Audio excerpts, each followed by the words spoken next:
Oke, hai semuanya, ketemu lagi di channel saya Unsubscribe.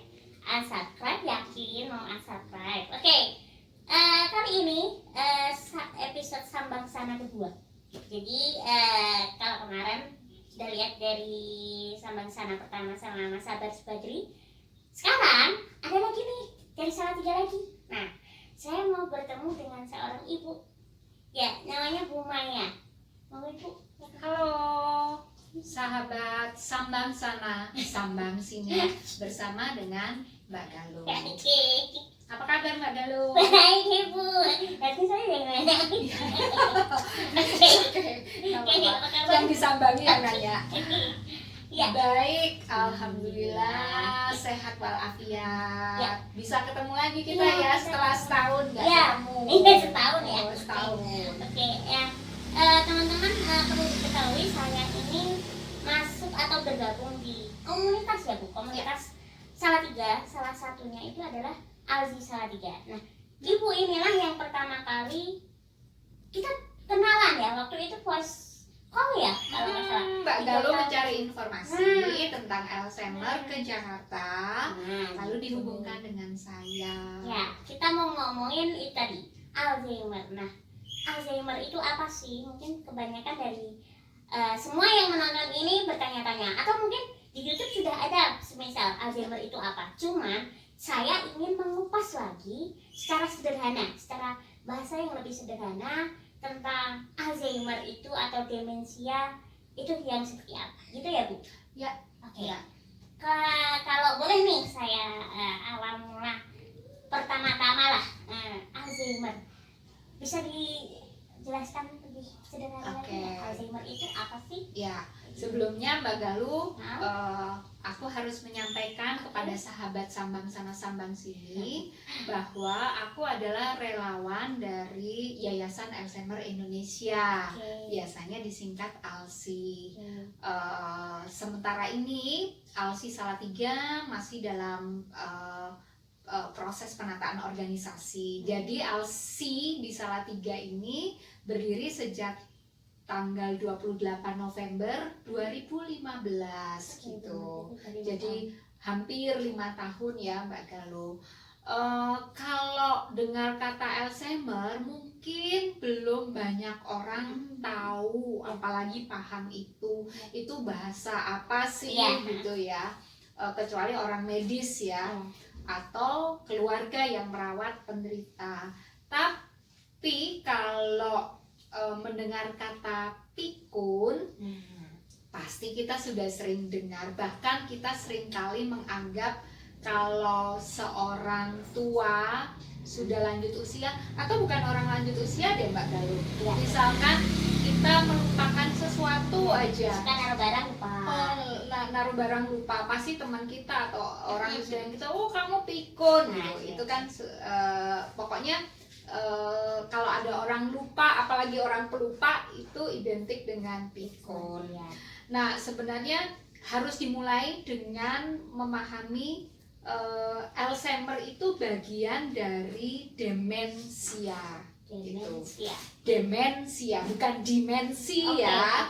Demensia. Demensia itu adalah suatu kondisi penurunan fungsi otak yang mengganggu kemandirian seseorang dalam melakukan aktivitas sehari-hari gitu. Aktivitas sehari-hari itu apa sih? Mandi, makan, pakai baju, itu kan sehari-hari gitu.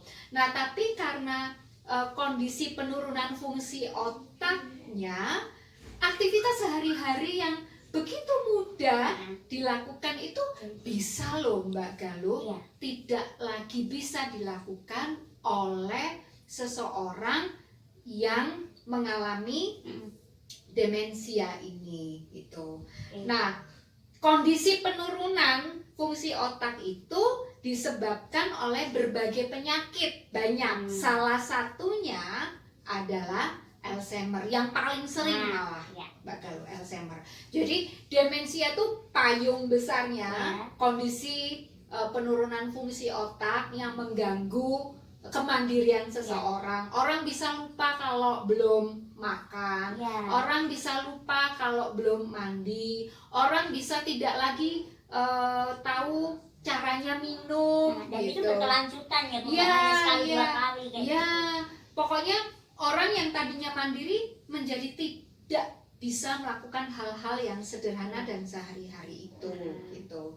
Nah, kondisi penurunan itu disebabkan oleh banyak penyakit, salah satunya yang paling sering adalah Alzheimer. Jadi Alzheimer adalah bagian dari demensia tadi. Pokoknya gini, sahabat-sahabat sambang sana sambang sini, kalau kita dengar Alzheimer atau kita dengar demensia, itu salah satu bagian dari yang sering kita sering sebut pikun gitu. Tapi bukan berarti kalau orang lupa pasti pikun. Tapi salah nggak sih kalau misalkan kita sebut memang usianya sudah senja, Ya. terus mereka kan kebanyakan yang punya pikun ya. Ya. Apakah salah nggak sih maksudnya kayak gitu nyebut pikun gitu? Kalau sudah terdiagnosa, ya kalau sudah terdiagnosa itulah bahasa sehari-hari yang kita tahu ya kepikunan gitu. Tetapi kan kita jadi tahu nih Mbak Galuh bahwa kepikunan itu bukan proses normal dari penuaan, karena kepikunan itu adalah penyakit ternyata, yaitu tadi demensia Alzheimer gitu. Karena demensia sendiri itu, demensia kan payungnya tadi, Alzheimer itu salah satunya. Ada beberapa macam jenis penyakit demensia itu. Ada yang disebut demensia Lewy body, ada yang disebut dengan demensia Parkinson, demensia Alzheimer gitu. Nah, itu kalau lebih detail, lebih jelasnya nanti Mbak Galuh bisa ngobrol sama dokter. Ya, nanti tim sama. di Alsi Salatiga, ada Dokter Sri Bengawani. Halo Dokter Sri. Halo, Dokter. Gitu. Lalu ada Dokter Sintarini gitu. Ya, ini pengetahuan umum yang biasanya selalu kami sampaikan di setiap kesempatan memberi edukasi. Jadi Alsi Salatiga kan udah pernah tuh sampai di Bandungan, kami memberi edukasi ke masyarakat. Pekerjaan kita masih banyak Mbak Galuh karena masih banyak orang yang tetap belum paham bahwa pikun itu adalah penyakit. Nah, gitu. memang benar Bu. Saya pernah ngundang Bu Maya dan timnya udah datang ke PKK ya waktu Ya, itu ya. Ke PKK Di RW. di lingkungan sekitar rumah, dan ya cukup banyak yang sudah bisa disampaikan ya Bu waktu itu. Cuman kalau pengalaman saya pribadi, ketika saya bertemu dengan orang luar lagi selain di rumah, maksudnya di lingkungan yang belum tahu apa itu Alzheimer, mereka masih, kalau pengalaman Ibu tahu Ibu saya kan, Ya. kalau lihat Ibu tuh pasti mereka nyebutnya yang stroke lah, yang mereka nggak paham kalau aku bilang ini Ibu Alzheimer atau demensia, mereka nggak ngerti. Tapi begitu saya bilang Ibu pikun. pikun, mereka sebelum saya bilang pikun, mereka bilang Ibu stroke ya, kayak gitu. Jadi masih mereka masih belum banyak tahu banyak gitu tentang Alzheimer. Padahal Mbak Galuh itu sebabnya ya masih perlu kerja keras nih LSMA Indonesia untuk mengedukasi masyarakat Indonesia di berbagai pelosok. Padahal Mbak Galuh, hasil penelitian membuktikan bahwa 1 dari 3 orang di dunia itu beresiko. Lalu setiap 3 detik, bukan 3 jam, bukan 3 menit, tapi setiap 3 detik 1 orang terdiagnosa demensia. Dan itu bisa terjadi pada saya, bisa terjadi pada siapapun. Usia berapa sih Bu yang rentan? Nah, kalau bicara tentang usia, sebenarnya dari medis tentu usia lanjut ya, 65 tahun ke atas berisiko. Tapi udah pernah dengar kan informasi bahwa kurang dari 65 tahun bahkan di usia yang masih terbilang produktif sudah ada yang terdiagnosa demensia Alzheimer gitu. Kalau melihat percakapan di grup caregivers Indonesia, Mbak Galuh ada juga Ada. itu ada yang baru seusia saya, Mbak Galung, 48 tahun sudah terdiagnosa Alzheimer. Dan sahabat sambang sana sambang sini, kalau sahabat-sahabat ingin tahu lebih jelas apa itu Alzheimer supaya bisa dapatkan informasi lebih mudah ya, sekarang sangat mudah untuk mendapatkan, bisa ketik di alsi.org.id. Nah, di situ ada penjelasan ingin memahami Alzheimer, tentang orang dengan demensia, ingin mengurangi resiko Alzheimer, ada juga tuh Mbak di situ, seperti ini nih, sahabat sambang sana Nanti aku sambang tulis sini. di linknya di bawah description. Oh iya, Mbak Di Galuh. alzi.org gitu ya? Iya, iya, org.com. iya, Oke. iya. Oke, nanti .or aja, ya. alzi.or.id. .id, ya, ini yang terbaru. Nah, apa namanya? Setiap orang berisiko, betapapun usia 65 tahun itu risikonya lebih tinggi, tapi ternyata banyak juga yang masih usia produktif sudah menderita Alzheimer. Nah, dan kabar buruknya nih Mbak Galuh, ada kabar buruknya, penyakit ini belum bisa disembuhkan ya, Mbak Galuh pernah dengar ya, penyakit Alzheimer itu belum bisa disembuhkan.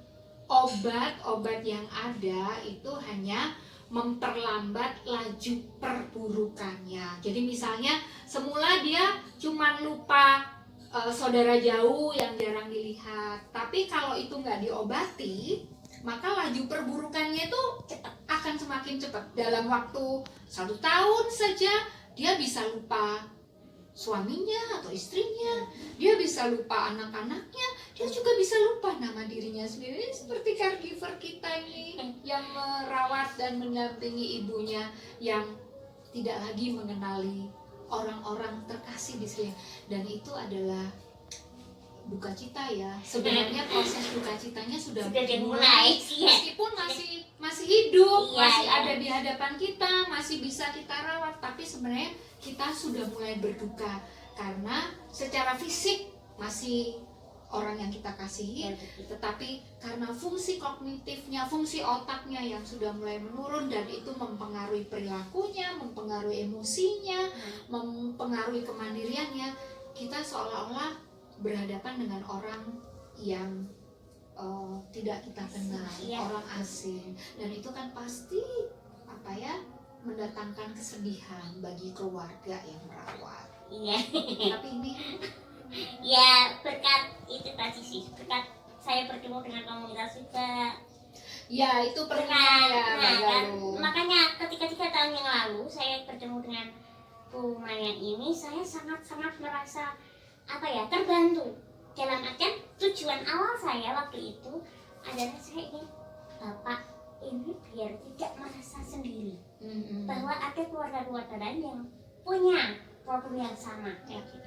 Nah, ketika saya gabung, awal pertama Bapak bisa mengungkapkan sampai sebegitunya, Ibu ingat kan?